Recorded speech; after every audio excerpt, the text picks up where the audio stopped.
limited. You're not, Sam, you are never limited. Hi, everybody. You're all joining us now. Hello. Hi. Happy morning. Hi, Sam. Good morning. Good morning. I'm excited about this because I know I would say nothing about knitting, and I would love to know more about it, which is more than zero. I know there are sticks and there is fabric, and that's the extent of it for me. And yes, exactly. I'm going to do a quick spiel at the top so we can get right into it. A couple quick things. Gishporium is happening right now. We just unveiled the coffee table book for this year. It's stunningly beautiful. The pages inside are amazing. What you guys accomplished this year was amazing. Also, there's a little hidden treats throughout the book. We have QR codes in them that you can scan to watch videos.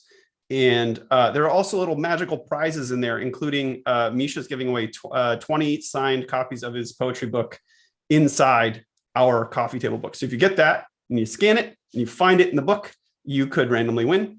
And I just want to say thank you for upgrading. Your additional money sent four times or five times the charitable amount that we did for basic registration. You did 4 or 5 times that amount to help children in Afghanistan in our hospital in Kabul. Oh my God.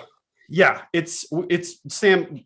They started raising money for this organization called Emergency, which is an NGO that helps.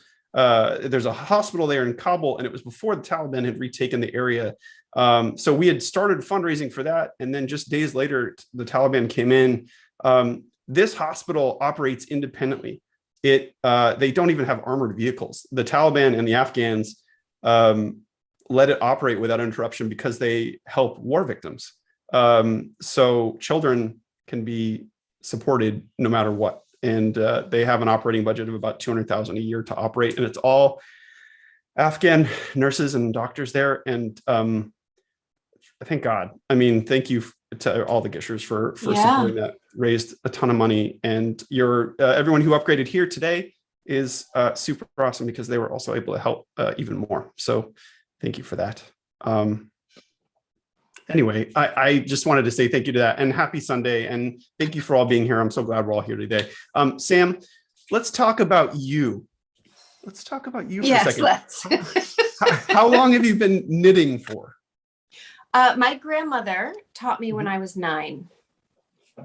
And then I kind of put it down after a couple of years, and then I picked it back up again in my sort of late teens, early 20s.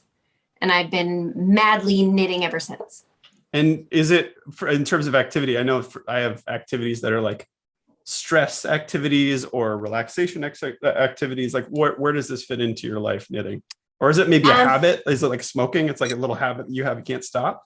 You know, it's one of those things. In the beginning, when I first picked it up again, I loved it. And I was so sort of like a new hobby addiction that I would carry it around in my lap and I would knit at stoplights and at movie theaters before the movie. And I'd bring it to auditions. I still do. Oh my God. Back when I had auditions. I would bring it to lunch. Everywhere. I had my knitting bag with me. Now it's mostly when I'm watching football or riding on airplanes. Right. That's mostly the 2 places I knit the most. But it calms me. It keeps, like, I have a little bit of natural anxiety, and I'll bite my fingers, or I'll my brain will start going. And there's something about there's a low level concentration when you're doing it. 'Cause especially if I used to knit during the bus. Yeah, see, exactly. I can't see the whole comment because my phone is sideways. I'll ping you if there's anything if we have any questions. Okay. Also, if you're if you know how to knit, would you mind just raising your hand also? And if you have questions about knitting, you can use the Q&A button, and then I'll help field those for you, Sam, so that we can, if there are questions as we go along, I'll just sort of jump in. And fantastic. Yeah. Oh, good. Look how many people know how to knit. It's like tons of people, more than almost half the people here know how to knit. Now ask how many consider themselves not a beginner. Okay, so lower the hands there. All right, so raise your hand if you are not a beginner. Like you're pretty expert. Yeah, like a good third to a half of, yeah, that's a ton. There's a Okay. ton. That's amazing. Okay. Awesome. So, but we do have, I see a couple here that I only crochet and not knit. You taught knitting. Yeah. Oh boy, now I have somebody to hold my feet to the fire. There you go. How many are brand new, barely know what these things are?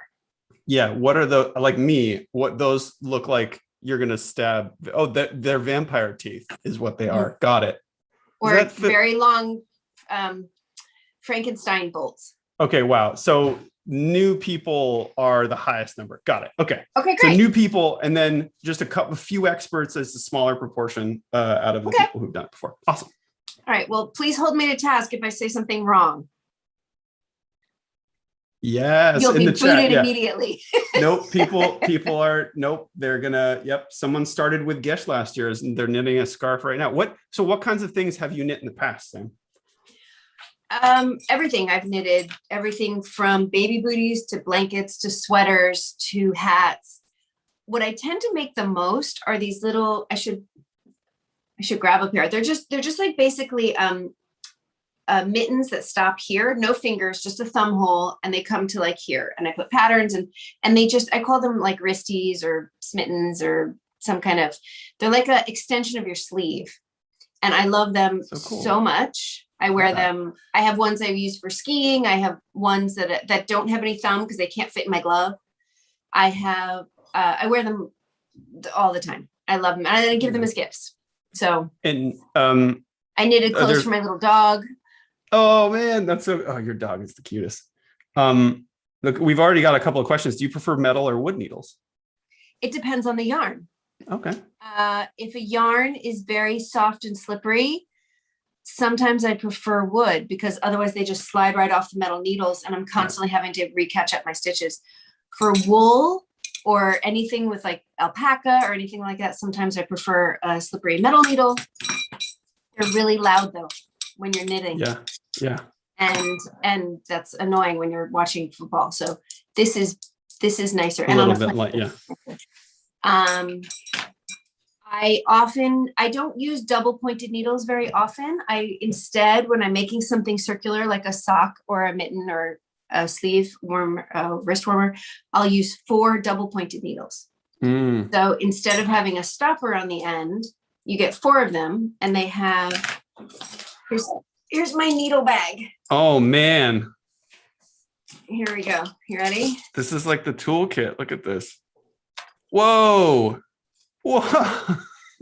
That's so badass. Oh my gosh.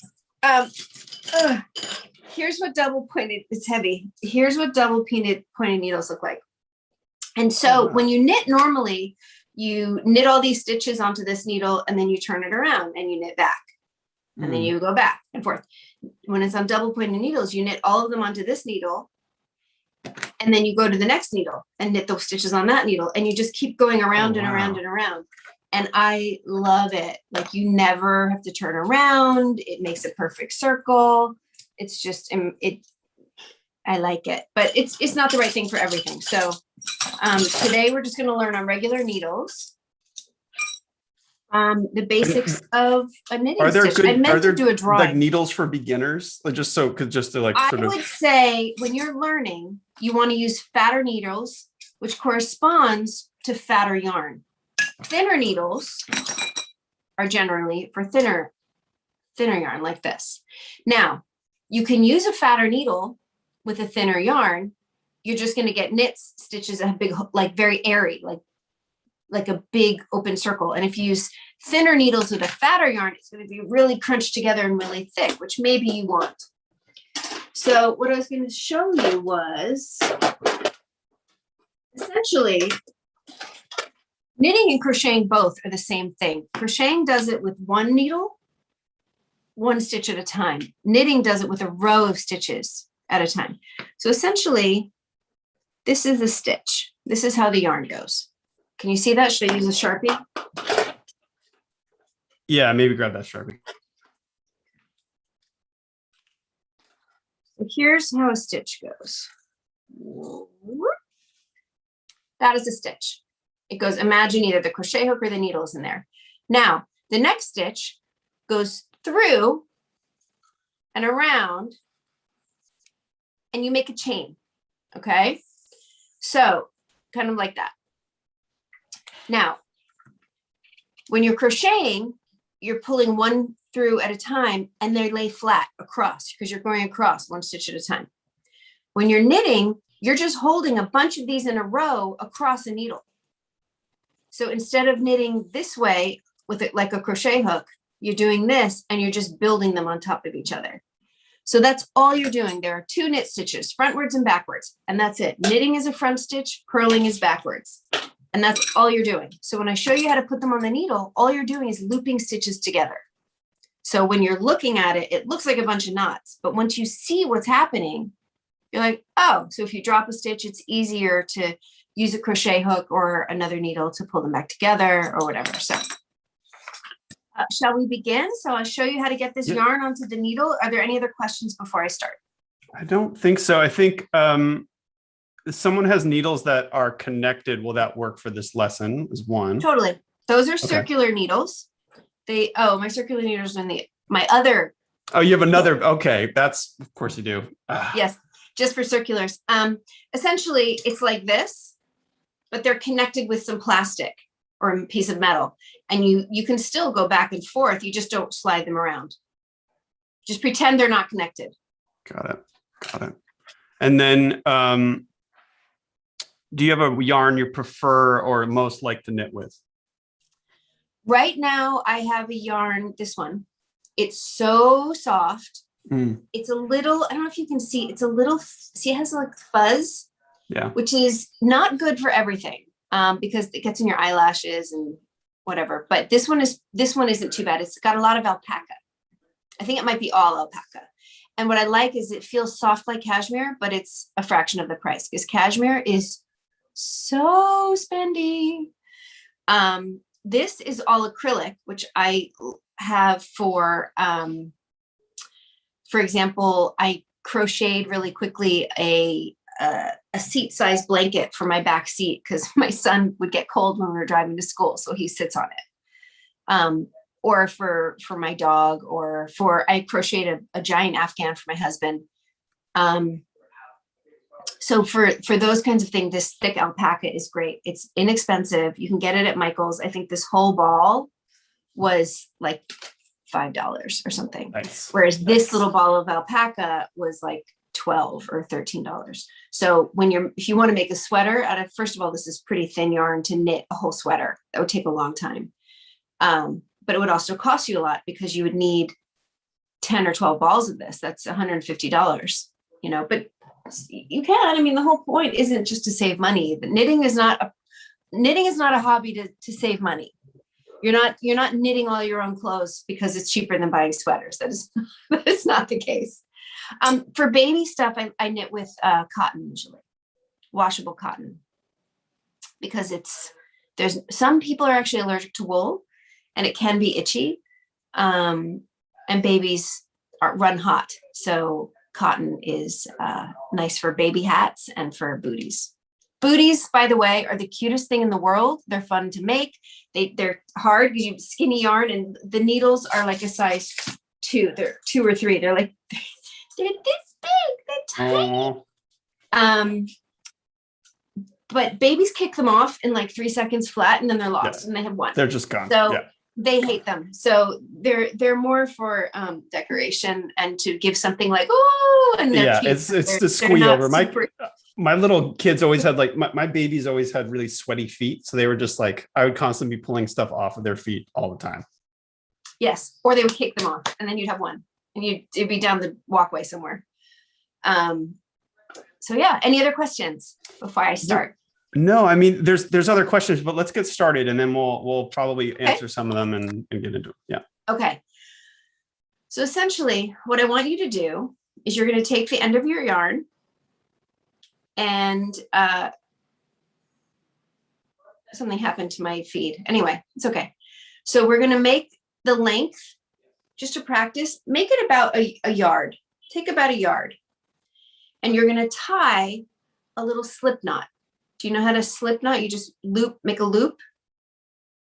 Here. like this. You have a loop, and then you pull it through. Just like that. Okay.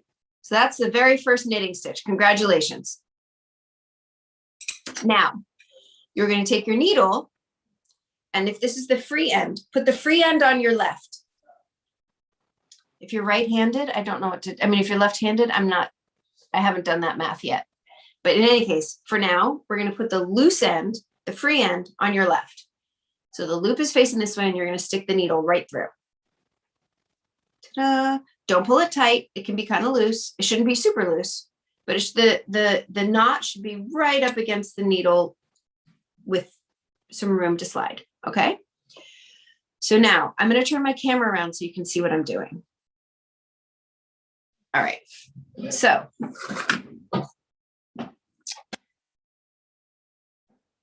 now you have the loose end here on the needle. You're going to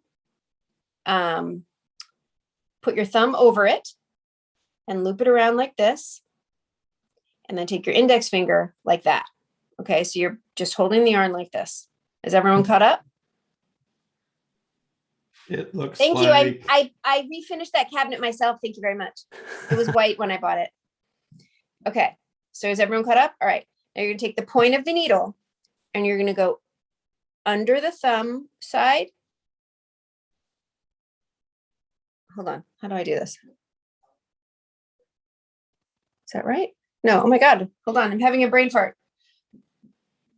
This is like tying a tie for someone else.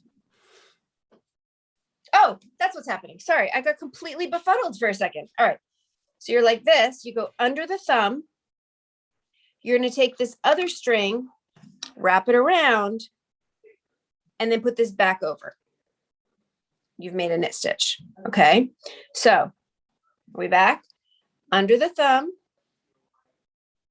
wrap the other side, wrap the string from your right hand, and then take this loop and put it back over.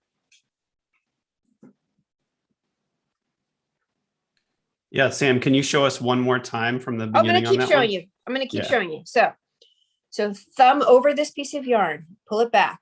I just put my index finger to hold it out of this bottom part out of the way. You take this part of the yarn. You're going to take the yarn that's attached to the ball, loop it around, and then you take this loop that used to be over your thumb and put it back over and pull it gently taut.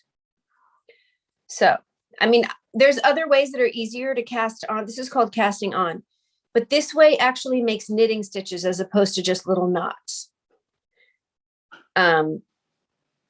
Under, around, and over. Okay. Under, around, over. Did any of the new people get it? It looks like there's a lot of people are saying this is different than the way they've learned, but there are people, raise your hand if you got that already. But I think a couple of people need it slow and from the start again. Yeah. Okay. But there are people who are getting it. All right. So, I mean, there is an easier way to do it. I can show you that after. But, okay, so here's the free piece of yarn on the left. Here's the piece of yarn that's still attached to the ball. Okay. Whoops. Oh God, what's happening? There we go. Okay. All right. So this is attached to the ball and giving me grief. Hold on. I had to reorganize a little bit because my computer wouldn't work. So we're doing this on my phone and it's a little bit confusing for me. Okay. So attached to the ball, free piece of yarn, thumb on top, roll it around, hold it out of the way with your index finger, scrape the needle across your palm, pick up this piece of yarn. Now keep it there, hold the needle with that hand, take the free yarn under and around. And then this loop that was around your fingers, put that back over. You're trapping that loop on the needle. You see, so now there's this stitch. and this was the piece that was around your thumb. So it's trapped it on the needle. So across your palm, under and around, back over.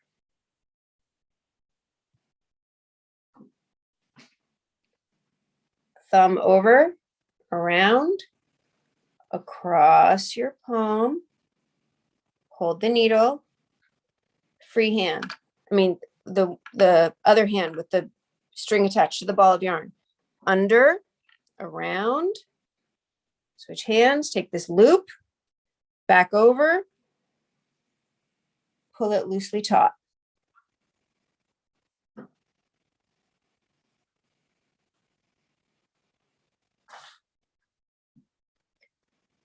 So thumb on top, loop it around and flip your hand over.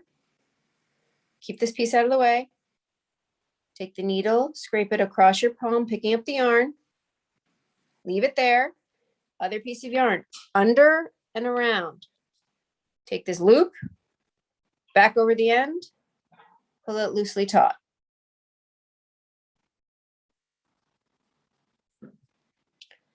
How's it going?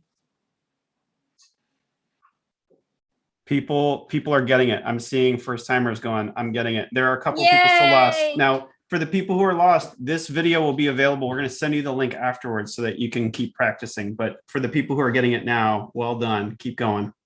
Now, do you want, for the people that are lost, do you want me to show you a way just how to get loops on the needle so that we can practice knitting and then you can go back and watch the Perfect. casting on later? Okay. Yeah. So if you even just have your very first loop on, okay, whoops. Does everyone have one loop on the yarn? Raise your hand if you have one. How about this? Raise your hand if you don't have a loop on yet.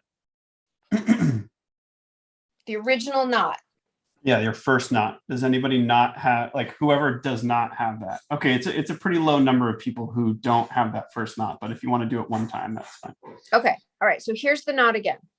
You're just going to take the yarn around your finger and you're going to just push it through like a little slip knot, like boop. That's it. And then you stick the needle through. Okay. Now this casting on is like knitting, so, but you might be able to do it. It just makes a weird, it's not as nice of an edge in my opinion. So you're going to take your loose end, not the, this is the loose end, not the end attached. You're going to hold it in front. You're going to take your second needle and point it in the same direction as the first needle and push it through the loop. Okay. You're going to take that yarn, go around the bottom needle and use that needle to pull it back through.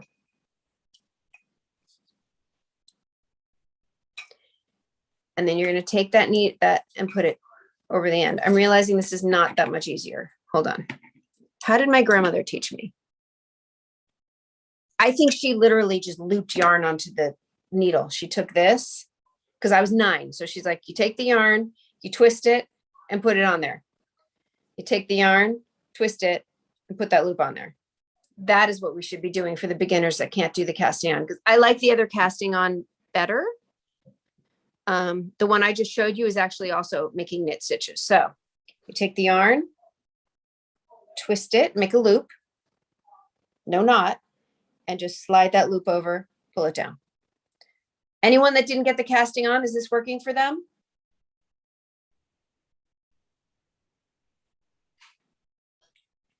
It looks like, yeah, raise your hand if that one's working for you. We're also getting a couple of questions about how many stitches should we cast on?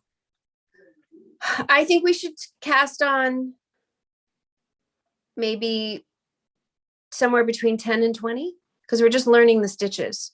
But the experts are going to be bored because they know all this stuff already. So if they have questions while we're practicing, let me know. So,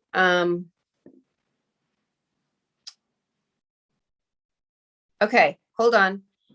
When you're doing this method, you can't use the free end. You have to use the end attached to the ball of yarn. I made a mistake. I'm sorry. I haven't done that in a really long time. because otherwise you'll end up at the other end with no yarn to knit. So I'm going to go back to this one for me for now. If you're doing the other method, remember, whoops.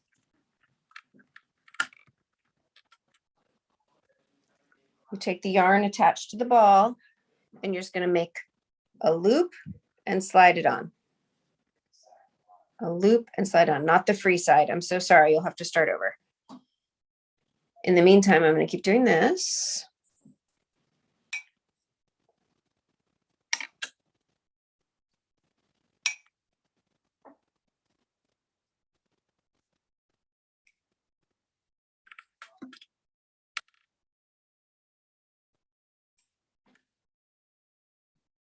Okay.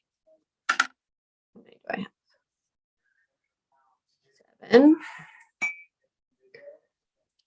8, 9. I'm going to do 12. 10, 11,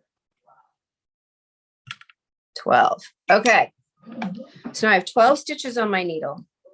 Does everybody have stitches on their needle? This is hot work. I need to take off my sweatshirt. Oh, okay.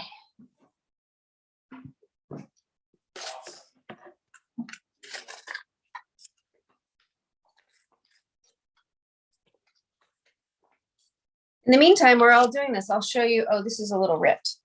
This is a poor example. But on the balls of yarn, there's always a little legend.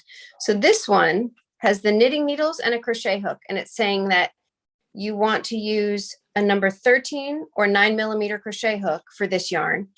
And up here, you can't see it because of course I ripped it, but it says these are knitting needles, size 13 or 9mm needles, which is what these are. If you can see, it says 13, 9mm. They all will have, like these are a 3, 9mm. Can you see that? Is that blurry? I can't tell because my phone picture is so small. Hold on. 3. And on a wooden one, it usually says it on the side. This one's worn off because I've used it so much, but it says 8 and 5mm. So when you buy them, it'll say that. Sometimes it'll have it on the top. This one does not. Crochet hooks are the same. They're easier to read. They have it right there on the thumb handle. 6, size G, 6 or 4.25mm.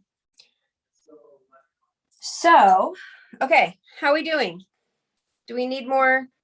Let's see. Hey, we have the same crochet hooks. Casting on, the tail is supposed to get shorter and shorter. Yes, because you're using up the yarn. You have 40 stitches on. Nice work. 3mm. That's a lot of work, but I love how that looks when it's done. I've done crochet and I get the logic of knitting, but practice is different. Yes, it's the same result, just on the side. I found the second method easier. Yes, but the end is going to look like a rope, not knit stitches. 20 counting the first loop. Yes. 13 for 13. Excellent. Swearing is crucial. It's true. 30 stitches is fine. You got 12. I'm so lost. Brandy, how, let's see. All you need to do is get these loops on the needle and then you'll be fine. So just use the long string attached to the ball of yarn and just take this, twist it one time and put the loop on the needle. And then there it is. You'll be good.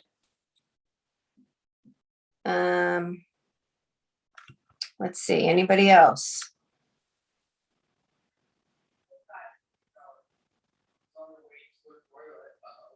Okay, 12, yes, the first loop always counts. Yeah, don't get your headphone cord knitted in. Well, I mean, that could be interesting as like an avant-garde piece, but I don't think you can get your headphones back out. Victoria. 15 is fine.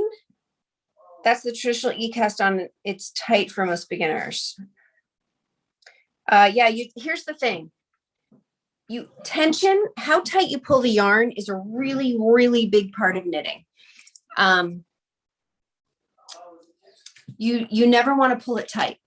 You never ever want to pull it tight. You always want to have it just gently.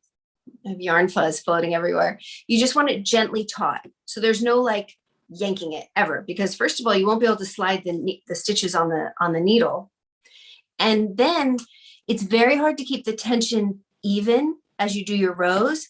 And then your sweater will, whatever you're knitting, won't be flat. It'll be like bunchy and loose over here and tight over here. And that takes practice. But my grandma taught me American style, which is you load the yarn with your right hand. And I found it very hard to keep my tension even that way. So by then there was internet, and I taught myself continental. So you're holding everything in your left hand and all the yarn. And I found it faster. I could do it without looking. And well, yes, but you block your knits, but ideally the tension is also consistent. Sometimes on circular needles or double pointed needles, when you go from needle to needle, I have a little trouble keeping the tension even, and I'll pull it a little tighter then. But that's something you'll do with practice. So are we ready? Charlie, are you there? Are we ready to try a knitting stitch? I think we are, because then again, if you are having a little trouble and you need to review or go at a slower pace, this will be a video link that you can actually slow down and work on your stitches there to get all that down at the very beginning, and then just scroll through it. You can scrub through this video. But yeah, let's do it. Let's try it out. Okay. All right. So here we go. We're turning the camera around again.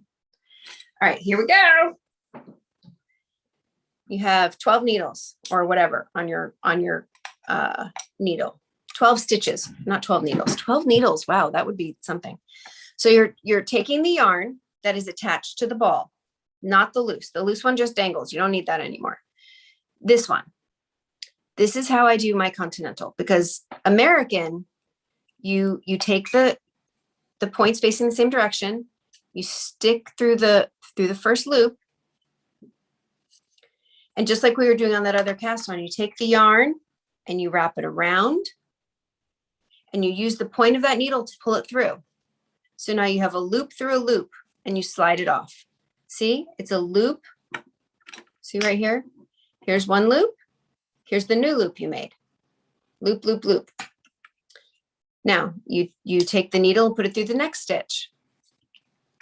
Take that yarn and wrap it around. Now that's using the two hands and trying to keep it even. So what I like to do is, I would like you to take the yarn that you're using to knit, the one that's attached. Oops. I used the wrong one. Hold on.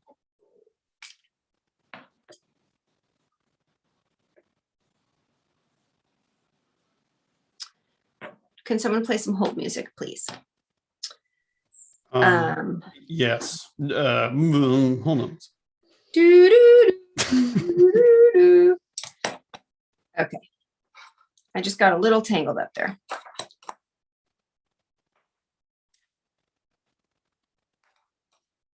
It's very confusing with this long string being so long. Okay.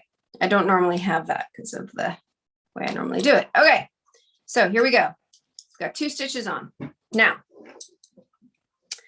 I would like you to take your yarn that you're knitting with, the ball, and put it on your left. Take the yarn attached to the ball and hold it in your hand like a fist, like this.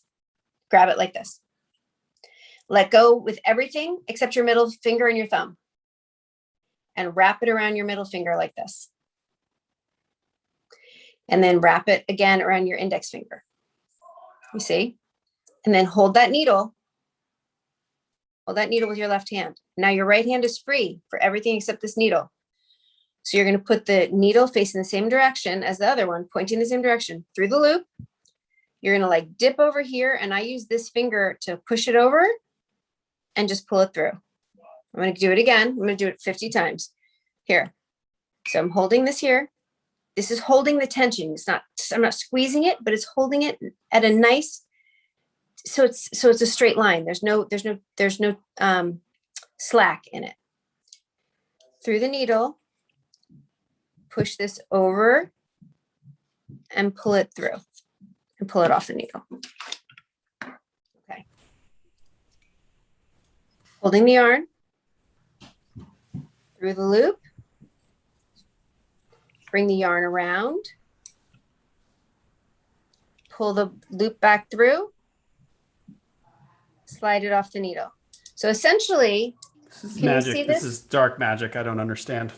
This loop down here was on the needle, and I used this needle to pull this new loop through that loop to put on this needle. I'm just making loops here. So here's a loop, right? Here's a loop on this needle right here. We're going through the front of that loop like this, right through the middle.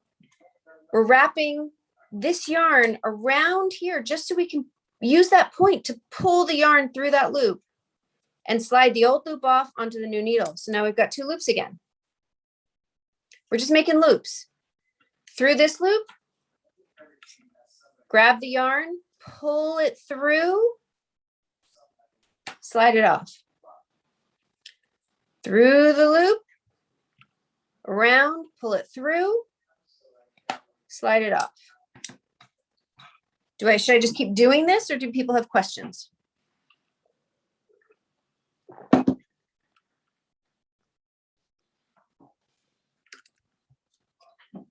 Okay. I don't think you can see it as well from behind, but so through the loop, from the back, you can see I'm wrapping it around the needle, using the needle to pull that yarn through. So the new loop is on the new needle, on the right-hand needle, pull that off. Through, wrap it around, pull it off. That's all it is. Just that same motion over and over. And when you get to the end, you switch hands and do it again. And that's just knitting. There's purling, which is that backwards. Let me see. Should I look at these? Oh, I don't see any questions now. No, you're good. So I think people have, somebody asked about showing the wrap again for the Continental. Sure. Easy. Here we go. So put the yarn behind the needle, underneath, not on, don't bring it over the top, bring it underneath. Can we see? Hold on. Okay, here's the yarn attached to the ball. Bring it underneath. Now, grab the yarn like this. Hold it just with your thumb and your middle finger. Wrap it around your middle finger. Now, grab it with your index finger, wrap it around your index finger. This is my method. This is what I do. It's not like the right way or the traditional way or whatever. It's just, it helps me keep the tension even, I find. So now you can see it's like a chopstick. I'm holding the needle like this, holding the tension with my index finger, but having it wrapped around my middle finger allows this to not have it wrapped all the way around. It's just pulling it. Okay, so this is what's keeping all the yarn from falling through loosely. So grab the yarn, middle finger, like that. Sorry, middle finger. Now index finger, hold the yarn. Needles are pointing in the same direction. Through the loop, wrap it around, pull that through. Oh, so what I just did is it caught one of the fibers of the loop, so it didn't want to come through. So you just let it go and do it again. There we go. And somebody's asking, are you wrapping it around the new needle or the old needle? New needle. So left-hand needle has the loop on it. I'm taking the right needle, putting it through, wrapping around the right-hand needle and pulling it through the loop.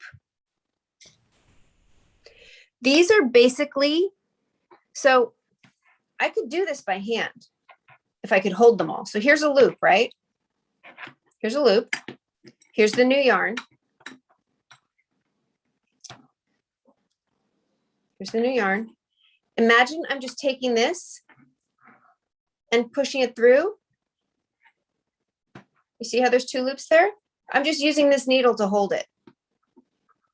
So now here's the next loop. I'm going to take that off the needle. There we go. There's that loop. Here's the new yarn. I'm just going to use my fingers to push the yarn through and make a new loop. And I'm going to put that on the needle.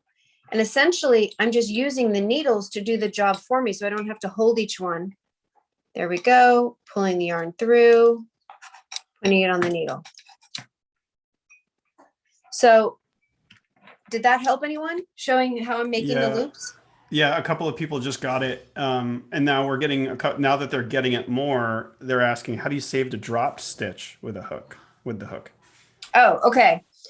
Well,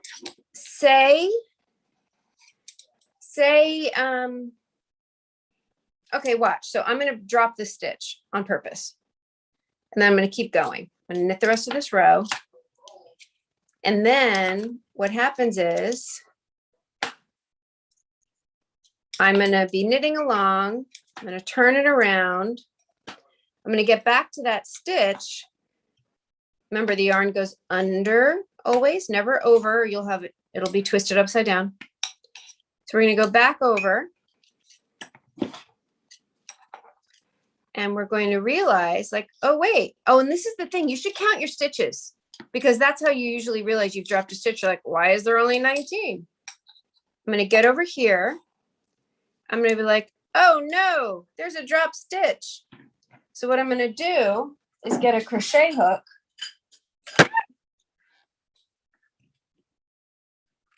Okay, that was scary. I'm going to get a crochet hook. And here's my loop. Here's my drop stitch. You see that? I'm going to, in this case, it was this way. So I dropped it as I was going that way. So it was knitted on this other side. It's going this way, right? When I dropped it. So I'll say, oh, well, this was meant to be a stitch, but I dropped it.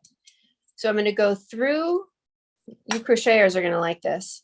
I'm going to go through the stitch that I caught, grab the yarn that was supposed to be a stitch,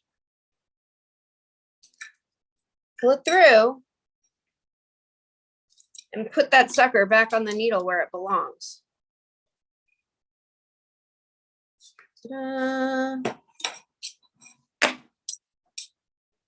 And then I can turn it around and continue on my merry way. Sorry, when everything fell down, it got a little crazy. Through, wrap it around, pull it through. There's this loop. Oh, so let me try this. So now I'm going to hold this loop with my fingers and use the needle. So you go through, you're grabbing the yarn and pulling it through. Oops. It's a little harder to do that because it wants to grab these fibers. So here we go. Through and pulling it through. So instead of me holding the loop, I need a better tripod. Instead of me holding the loop like this to put the needle through, I'm just letting this needle hold it for me. Put the needle through, grab the yarn, pull it through. Dun, dun, da, da, dun, da, da, dun, da, da. Row 3. So now there's many stitches. There's stockinette, there's purl, there's garter stitch, which is what this is. There's cables, there are loop stitches.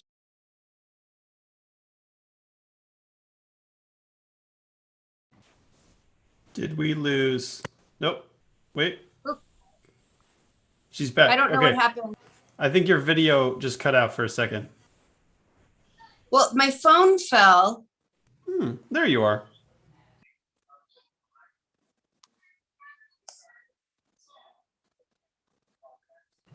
You're back.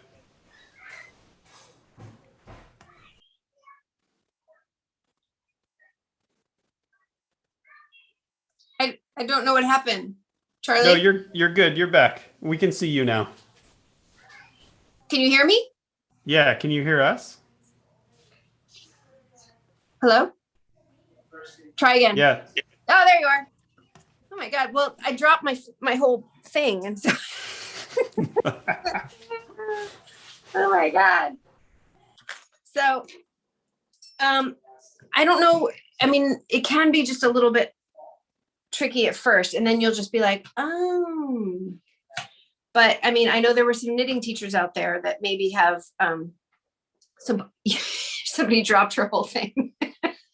Sorry, it happens. What I suggest is you don't try to make something right now. Try to knit a square. Okay, just try to knit a square. This is garter stitch, which means you're only knitting. I'm going to show you, I'm going to purl back instead of knit. What that means is basically instead of going forward through the loop, I'm going backwards. I'm not going to try to teach that today because that's a little hard. You can see what I'm doing. Instead of knitting like this, I'm going backwards and pulling the stitch out the front instead of the back. But what happens is when you knit one direction and purl the other direction, the stitches lay flat. I like garter stitch sometimes, which is just all knitting, especially for a scarf, and this is why. When you do stockinette, essentially stockinette is when it's just all knitted like this, not knit, purl, knit, purl. And purling is just when it's all purl. This is what a purl looks like. They look like little beads. If you just do this and don't do stockinette or any kind of cables or anything, it curls. It curls around like this. So you make a scarf this wide and the edges curl in, and then it's thick and it's half the width and it doesn't lay flat. So you can't see the texture of the yarn always as well when you do garter stitch, but you can also do it in stripes, like stripes of just knitting, stripes of just purling. But in any case, when you're learning, this is what you want to do. You want to do just knit all of it back and forth, back and forth. It'll lay nice and flat. You can make it this wide. It can be a scarf. It can be a square. It can be whatever. If there's drop stitches, if it's not exactly even, it's a scarf. It doesn't matter. But it's just lots and lots of practicing your knitting as you go. So this ball of yarn would make a perfectly lovely 6-inch wide scarf. So I figured it out. Yay! You get the knitting, the knitted trophy. So yeah, so you just go back and forth and start with big needles and light colored yarn. If you start with black yarn or dark gray, you can't see what you're doing so well. They get together, and I don't care how many of these reader glasses you wear, like you can't see it. So big chunky yarn, a nice light color that you can see. It can be bright, it can be blue or green or red or whatever, just not I wouldn't say dark gray or black or anything too fluffy also disguises the stitches. You can't see what you're doing at all. Like they're really pretty, those Angora ones with sparkles and like beads, none of that stuff. Nothing fancy, simple. Start with something simple and flat. That's what I would say. Excellent. And what's your favorite point? Do you have a favorite? You have managed to teach me what my mother and grandmother and friends have failed to do. Well, that is a big compliment. Who's holding the angle? Sorry, Charlie, what did you say? Do you have a favorite point? There's somebody said, do you have a favorite point? What's your favorite point? And then do you find crochet? Wait, did you say you do crocheting or you don't do crocheting? I do. I prefer knitting, but I tend to use crochet in my knitting. So I'll crochet edges on, or I'll crochet things together. When I'm making a blanket, I don't like to always knit them together. Sometimes I'll do a decorative edge with crocheting. If I need something fast, like that blanket for my son for the back seat, I crocheted it in a big fat yarn. It took me like an hour and a half. It goes really fast. Somebody asked, do you ever I don't know hold what the my needle? favorite point means. Oh, I'm not sure either. Do you ever hold the needle under your arm or just free in hands? on the airplanes. No, I use it in my hands, but sometimes you have to tuck it under there or you're hitting your neighbor with it. You have to kind of keep this one, you have to kind of keep this one steady under your hair, and you kind of knit like this as opposed to hitting the guy next to you who's like, Yeah, sorry. And then we've got a couple more things here. And then I actually wanted to ask you one more question, but not about knitting, but we'll get to that in just a moment. Just okay. As a teaser. What do you do with the ends when you're finished? It's called casting off. And there are so two kinds of cast off. I'm going to show you how to cast off. There's two. I discovered one recently that's a stretchy bind off. So when you have like the cuff of a sweater, well, normally you start with the cuff, so it wouldn't be so tight. But when I do my wrist things, I don't like it to be tighter on the hand. I want it to have motion.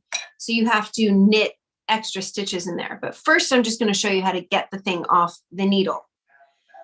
Now, as far as tension goes, you want this loose. You do not want to pull your binding tight, because what will happen is if this is your scarf and you're binding off tight, the end will go like this. It'll be like to a point instead of laying nice and flat. So binding off is actually not that hard. I'm going to turn this around again. Okay, binding off. You're going to take your same piece of yarn that's attached to the ball of yarn. Okay. You're going to knit the first stitch and pull it off the needle. You're going to knit the second stitch loosely and pull it off the needle, like loose, okay? You're going to take that first stitch and leapfrog it over the first one and leave the second stitch on the needle. So now you had two, now you have one. You're going to do that again. You're going to knit the next stitch loosely. You're going to take that first stitch, bring it up and over. So it's locking them. Now it looks like, hey, crocheters, what does that look like? That's right. It's essentially crocheting the end. So you're going to you just keep doing that. Up and over. And eventually you run out of stitches. And when you get to the end, see, can you hear how loud that is? I'm just sitting here like barely touching it. And they're like clank, clank, clank. Okay, I'm doing this really loosely. Loose, loose, loose. Almost done. Almost done. This is the most exciting part of any knitting project, is casting off. Like this. Okay, and eventually you get to the last stitch. And then what? Now you've got this last loop. What are you supposed to do with that? It's still attached to the ball of yarn. You can't drag that around. So what you do is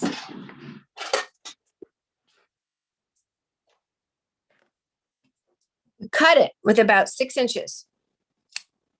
And then you pull that string all the way through. Whoops. I'm a hazard. Oh my God. Okay. So here you have, this was your last stitch. It looks like a row of crochet, doesn't it? It sure does. Then you're going to take what is called, I don't know what it's called. It's some kind of big fat needle. Hold on. Like this. With a little pointy end on it. You're going to loop that yarn through here.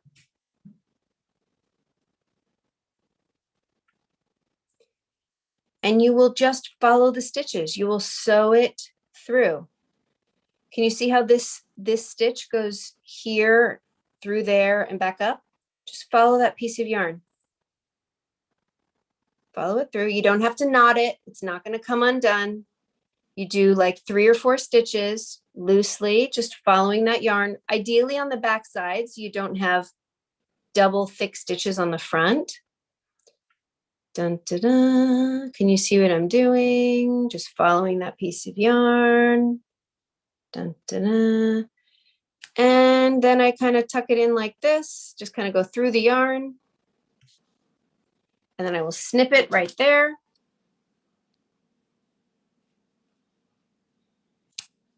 Kind of go like this. And that's it.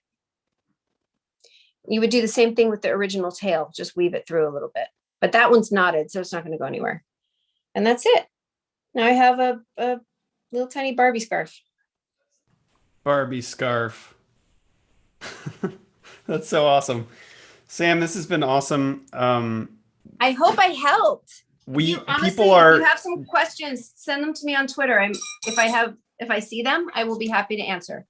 Yeah, I mean, there have been people DMing too they've never been able to figure it out, and you've helped them. And then other people who are like, "You're making it look so easy," and I want to try it. Like, this is great. People Yay! Super stoked. Listen, I am rather old-fashioned in many ways, and one of the things I love are these old style hand. Like I sew. I love to do these things so that we don't lose these skills. Yeah. We don't have to knit. Nobody needs to know how to knit, but you make someone a pot holder and they're so excited. Yeah. So that's so cool. Yay. I love even if one person. Oh, there's so many. There's so many saying that. And so the final thing I want to just say is you were wearing a zip hoodie when you first came on here. Can you tell us a little bit about that? Because I think that's your zip hoodie, isn't it? Yes. I love this hoodie. I have the overhead hoodie. I've got the t-shirts. I have a pin that I wear on my purse every day. Yeah. This is Rise. Did you guys see this one? Yeah. So yep. And so where's that from again?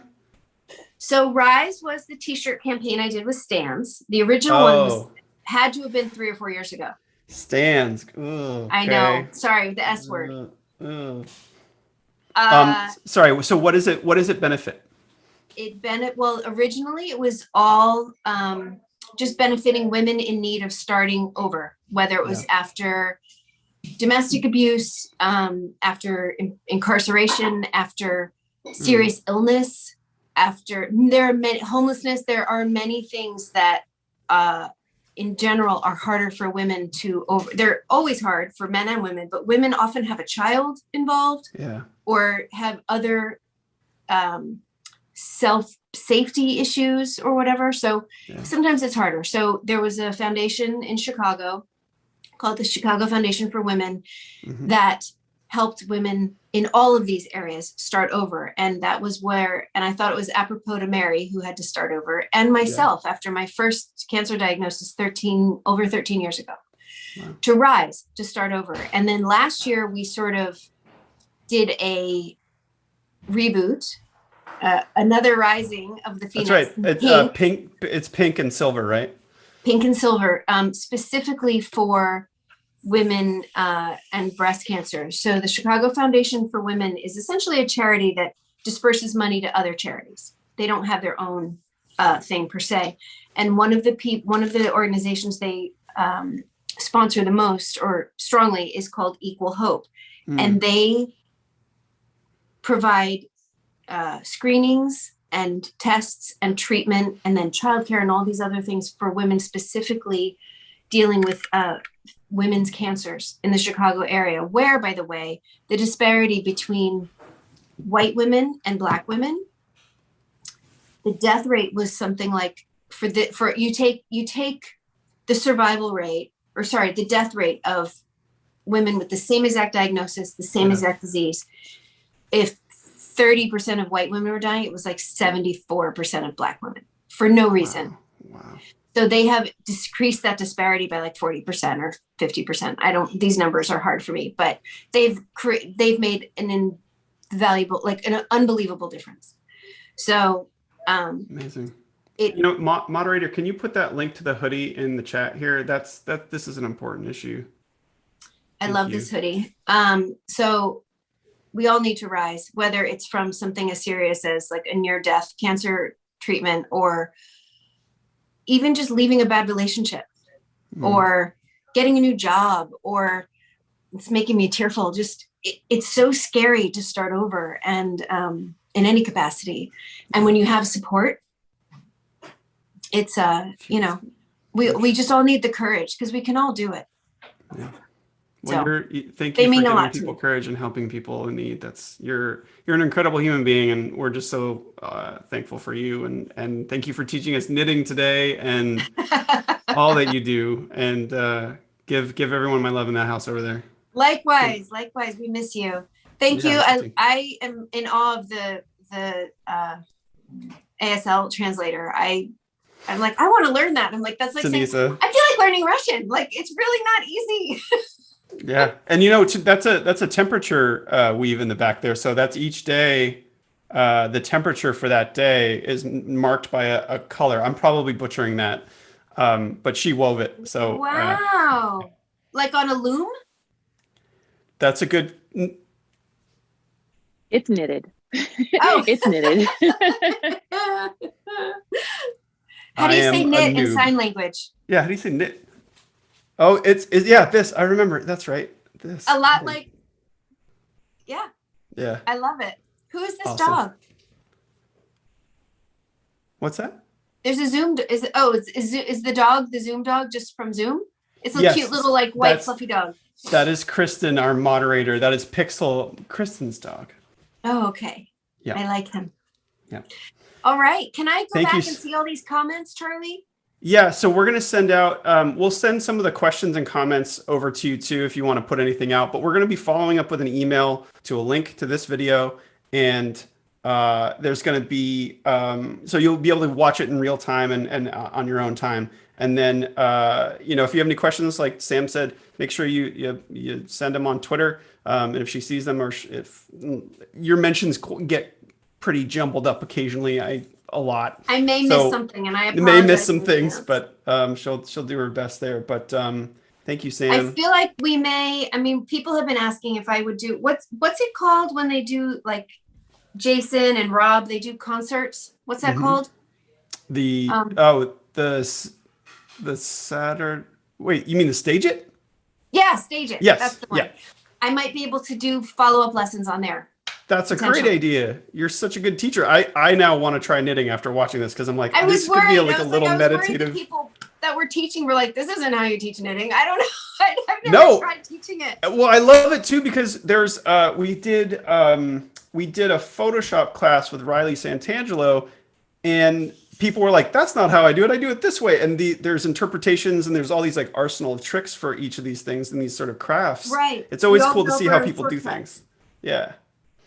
So it's super Right. fun. Awesome. But yeah, a lot of people are saying Stage It. Okay. You should give it a shot. I think that's a I great can idea. do that. All right. Thank you. Thank you, Sam. Thank you, everyone. It was so Thanks, fun. everybody. I hope it would help. Okay. All right. Happy knitting. Bye.